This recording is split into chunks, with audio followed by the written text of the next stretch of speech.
I said, "Burr, it's cold out here." If you are like most of us, winter comes and we kind of can shrivel up and want to spend more time inside when really a lot of us still need that outside time and that connection to nature.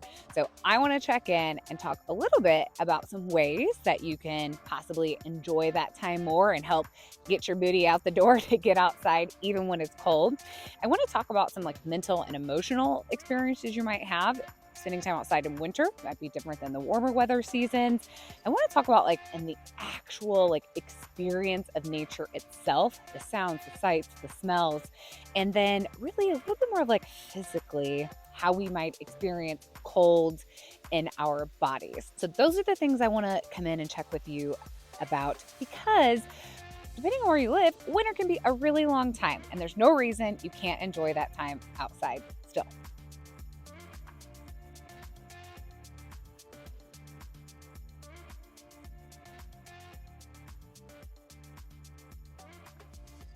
As far as enjoying what nature has to offer, I'm more of a plants gal and a water gal. I'm not as concerned with the little critters that are crawling around.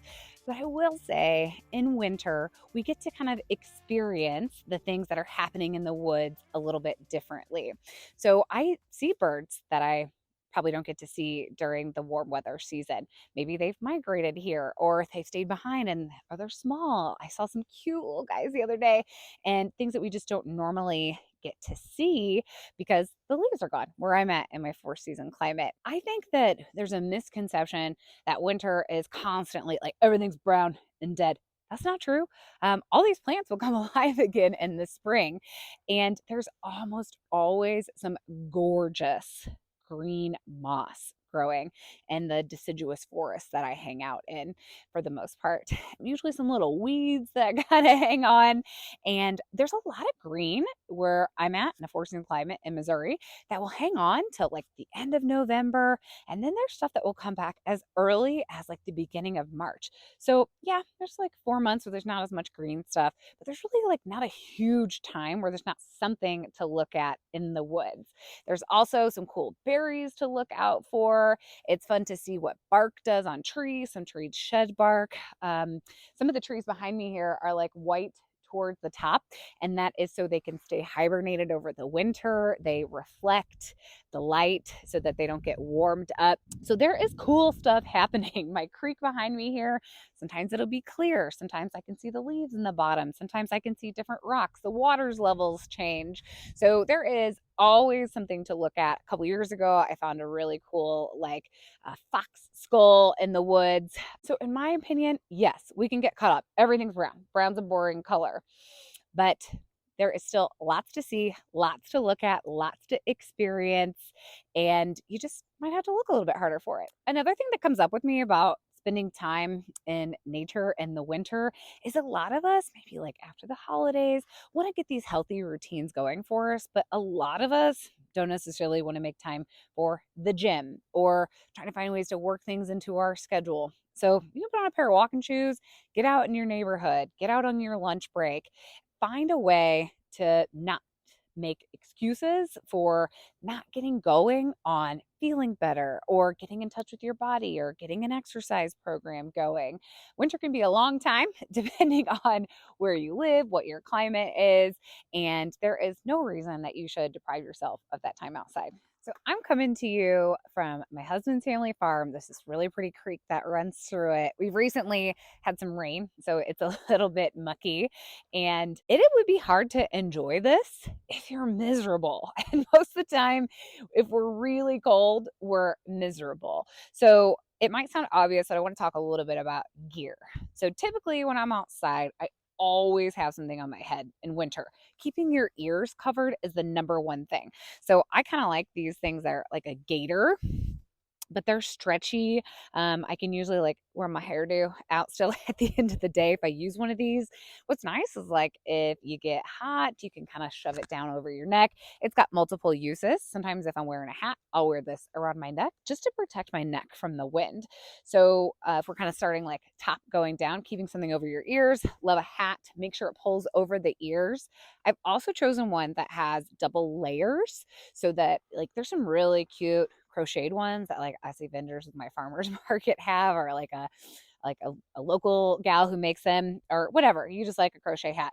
Um, that wind blowing through is not going to do you a lot of good. Look cute, cover a bad hair day, but you really need something that wind is not going to penetrate. Even on a sunny, warm day, that wind can just cut right through you. And that is one of the things that I've figured out is like protecting my extremities from the wind is really helpful. Gloves, like any kind of glove. I usually find that's the spot on my body that kind of warms up the fastest, but it also gets the coldest the fastest. So, even just a pair of those like little stretchy Voo dollar store gloves, something like that is better. These are aligned, really cool isotoner, but aligned glove goes a long way. Something that has like a thermal rating you might want to look at. Like Duluth Trading Company, like on their tag on their gloves will say like rated for these degrees. So that might be something you want to consider. On my body, I always have, when it's cold outside, I have a tight tank top under layer. And what that does is it really prevents air when I'm moving from like coming up through my clothing and creating like a little bit of a wind tunnel there. So I definitely recommend for like ladies a cami, for guys an undershirt or a tank top or something like that. Again, if I'm protecting myself from the wind, I have a long sleeve underlayer, and then I usually have an overlayer, and even just like this and a hat and some leggings, and I'm usually good to go if I have my core sort of warm. And again, I'm not fighting that wind blowing through my clothing. Big help. Today, I just have on regular leggings. A lot of people like a fleece lined legging for this time of year. Again, layers can go a really long way. Even if you just have like a pair of like cottony leggings and then wear a pair of like yoga pants over them, you're going to be in good shape. Another important thing for this time of year to think about is a waterproof shoe. If your foot gets cold and you're outside, basically like our head and our feet and our hands, we have to keep warm. So a waterproof shoe goes a really long way. And also this time of year, I have found, especially like on trails and things like that, there can be like unforeseen circumstances under leaves and mud. So having a shoe that has some grip on it can be really helpful. Also, for me, I live in a 4 season climate. There's a lot of freeze thaw that can happen. Like some days we have a 50-degree day, and then 2 days later there's a 30-degree day. So that sort of like top layer soil can be really mucky. And personally, I think it's kind of fun, like tromping through some sticky bits of mud. But if you don't have a waterproof shoe that you can wash off and not worry about getting dirty, if it's your tennis shoe that you also want to wear to the gym, I don't recommend that. So have like a designated pair of like outside shoes that you can wear during the winter. Another great thing to think about might be like having a longer sock that you can pull up over your legging or up over your pants to prevent that gap that kind of happens between our ankle and our leg. So your gear is going to be one of the most important things to keep you comfortable. Some other things that are like likes, but not necessarily must-haves, is a vest. So your armpits can still bring, because if we're encountering a lot of sweat, that can also make us colder, right? If we have the wetness on our bodies in the winter. I don't typically like to hike in a coat because I don't get enough movement and I feel like I get too hot. So those are my gear tips. If you are comfortable, protected from the wind, you've got some warmth on your core, you're probably going to be in pretty good shape. All right. So why should you give a toot about going outside in the winter? Well, for most of human history, humans lived in close connection with nature. We depended on it for our survival. That's where our food came from. That is where the materials for our shelters came from. And that was kind of like our art, and like our access to beauty was outside. So our brains are really wired to be connected with nature, engaged with nature. And it is a wonderful way to sort of like reset, recenter. So I sometimes it'll be like, mid to end of the weekend, I'm like, why am I feeling like so frustrated? Why is everything annoying me? And I'm like, oh, I haven't been outside. And it's a great reset for our brains and our bodies. I think this is kind of like an interesting like cultural note. So when office design and we were starting to stack workers into offices, and like, the 50s, 60s, 70s, and they tried to make these buildings like without windows, and people went freaking crazy. So I used to work for a design firm. And so one of the things that we talked about was giving people access to natural light, to windows where they can go out and look at nature. If you're working at home, you're feeling stuck, even just going and looking out a window can help. So imagine what spending a little bit of time outside can do for you. And for most of us, it's free. A lot of times, if I'm like heading into like a neighboring county for networking, there's like 3 or 4 parks I can hit on my way home. So a lot of people like to kind of keep their gear in their car. But I will say one of my biggest tips around making time to spend time outside in the winter is doing a little bit of planning. So it's looking at the weather for the week and saying, like, okay, these are the 2 or 3 peak days for me. I don't really like to be outside. If it's under freezing, I'm probably not going outside. I'm gonna use my treadmill or I'm gonna do some yoga or something like that around my house. But I will try to pick the 3 nicest days and plan around that. Have my stuff in my car. I also like to try to work it in, usually in the like morning times. I love to get outside at like 6:30 a.m. in the warm weather months. It's still dark in the winter, so we're probably not going to be doing that. So I kind of like to get out between that 3 and 4 o'clock time frame. I know not everyone's schedules allow for that, but maybe they do on the weekend or your day off. So kind of working that in. And that's usually the warmest time of the day, is that 3 or 4 o'clock time. Another thing that I've really been loving this winter is it usually gets dark around 5 where I'm at. So that like 4 o'clock time frame is a beautiful time outside, even in winter when there's so much like brown and depending where you are, gray around or things like that.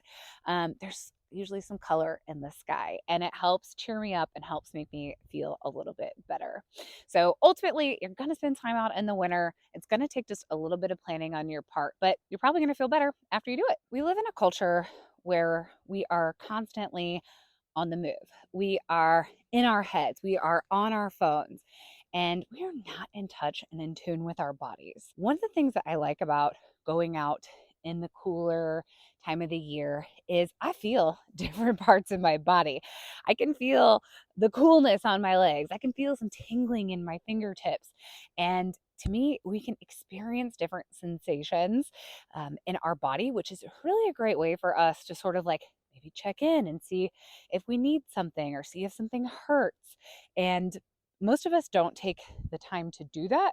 But when you're sort of like forced into a different environmental situation, it can help bring some of those things to your awareness. If you are into meditation or you're focusing on your mental health or you are maybe thinking about some more somatic experiences, kind of getting into your body a little bit more, you probably heard a lot about breathing, about being conscious of our breath.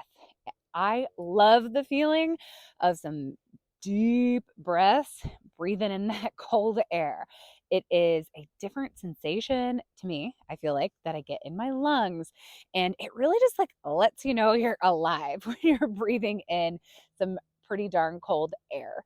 So, usually when I'm out for my walk, I kind of do a little bit of a warm up and I will focus on 10 to 20 breaths 2 to 3 to 4 times, like throughout my walk, and just really getting that oxygen in my system. And having an increased oxygen intake can also help with detoxification. Moving your body helps with detoxification so things don't get kind of stuck in different parts of our system. Sweating is a detox. You're out here, maybe you trail run instead of trail hike. I used to trail run more when I was a little bit younger. But in winter, you're going to have different sensations in your body. And I think as humans, it is good for us to experience a full range of emotions, a full range of physical sensations. And to me, it sort of can help provide a little bit clarity when I have the contrast of my warm body and like the stark coldness of being outside. It sort of gives you a different lens to look at what's going on in your day to day, how you feel in your body. And it's just a great way to reset and feel into yourself. So here I am, all geared up. And in addition to maybe looking out for those critters that you wouldn't normally see.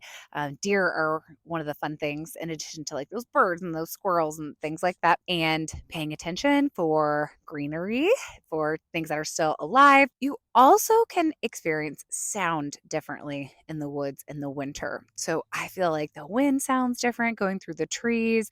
You can hear trees creaking. You can hear things fall a little bit more. Like if something falls out of a tree, a squirrel rustles it, things like that. And then the sound of the leaves crunching is it can be really loud actually if you're out in the woods and there's a bunch of leaves around. Additionally, the smells are different. I think it smells a little bit crisper.